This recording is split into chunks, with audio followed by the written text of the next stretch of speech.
Assalamualaikum warahmatullahi wabarakatuh. Apa kabar semuanya? Hari ini kita akan belajar tentang menyederhanakan perkalian bentuk akar. Materi ini untuk SMP kelas 9 di semester 1. Jadi bagaimana kita dapat menyederhanakan perkalian bentuk akar? Untuk menyederhanakan perkalian bentuk akar, kita dapat menggunakan faktor dari bilangan yang akan kita sederhanakan, di mana salah satu faktornya adalah bilangan kuadrat.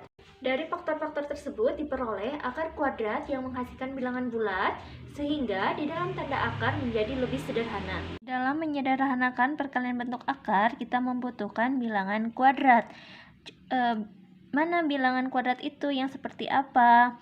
Yaitu angka 1, kemudian angka 4, angka 9, kemudian angka 16, kemudian angka 25, kemudian 36, dan seterusnya ya. Kenapa bilangan-bilangan ini disebut bilangan kuadrat? Karena kalau misalkan kita bentuk akar ya,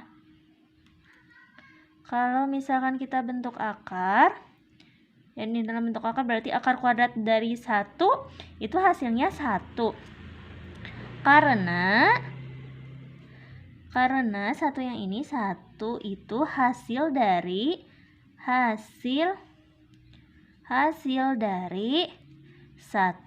kali 1. Kemudian kenapa kuadrat dari 4 sama dengan 2? Karena 4 hasil dari 2 kali 2. Kemudian kalau angka 9 kita kuadratkan, berarti akar kuadrat dari 9 hasilnya itu adalah 3, karena 9 hasil dari perkalian 3 kali 3 dan seterusnya. Oke, nah dalam menyederhanakan perkalian bentuk akar, kita juga memerlukan sifat bentuk akar. Nah, masih ingat tentang sifat bentuk akar ya? Sifat bentuk akar itu bentuknya adalah seperti ini ya. Akar kuadrat dari A kali B ya. Misalkan akar kuadrat dari A dikali B, maka ini membentuk sifat perkaliannya adalah akar kuadrat A dikali akar kuadrat B. Maka dari itu, untuk menyederhanakan perkalian bentuk akar, kita memiliki 3 kunci ya, atau 3 langkah yang harus dilakukan. Yang pertama, kita harus mencari faktor dari bilangan yang akan kita sederhanakan. Kemudian setelah itu kita mencari bilangan kuadratnya dari faktornya, kemudian membentuk sifat kuadrat. Oke, untuk lebih jelas ya, contohnya misalkan menyederhanakan bentuk akar dari akar kuadrat dari 8 ya.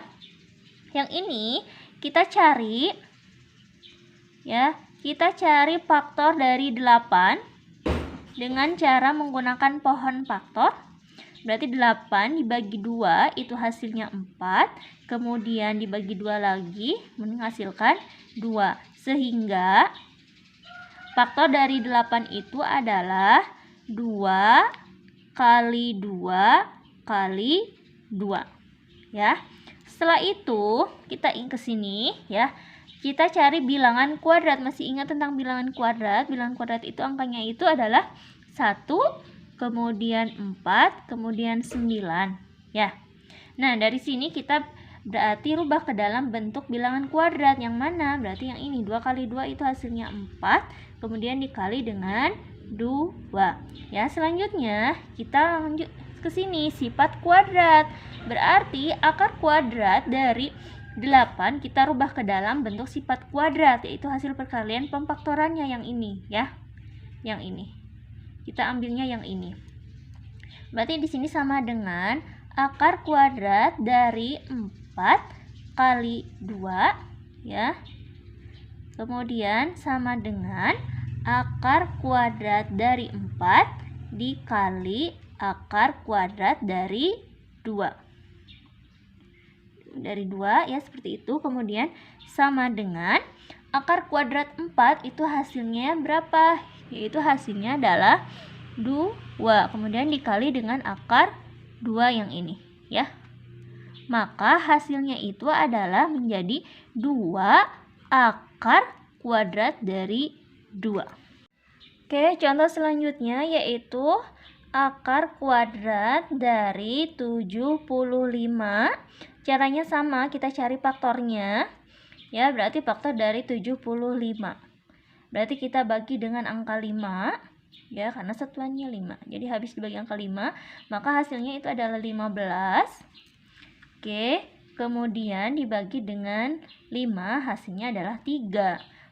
Jadi faktor dari 75 itu adalah 5 kali 5 kali 3.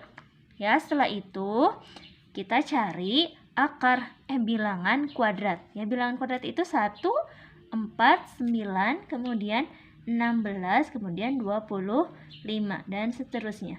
Dari bentuk faktor ini yang 75 ini kita rubah. Adakah perkaliannya yang membentuk bilangan kuadrat? Itu ada 5 kali 5, hasilnya 25 dikali 3. Ya, setelah itu yang akar dari 75 itu kita rubah ke dalam bentuk sifat kuadrat dengan yang ini ya, memasukkan yang ini. Ya, kemudian ini jadi sama dengan akar kuadrat dari 25 dikali 3. Maka ini menjadi akar kuadrat dari 25 dikali akar kuadrat dari 3. Maka yang ini akar kuadrat dari 25 hasilnya itu adalah 5. Kemudian dikali dengan akar kuadrat dari 3. Setelah itu maka hasilnya jadi 5 akar kuadrat dari 3. Nah, sangat mudah bukan? Bagaimana? Sangat mudah bukan? Demikian video kali ini, sampai berjumpa di video selanjutnya. Terima kasih. Assalamualaikum warahmatullahi wabarakatuh.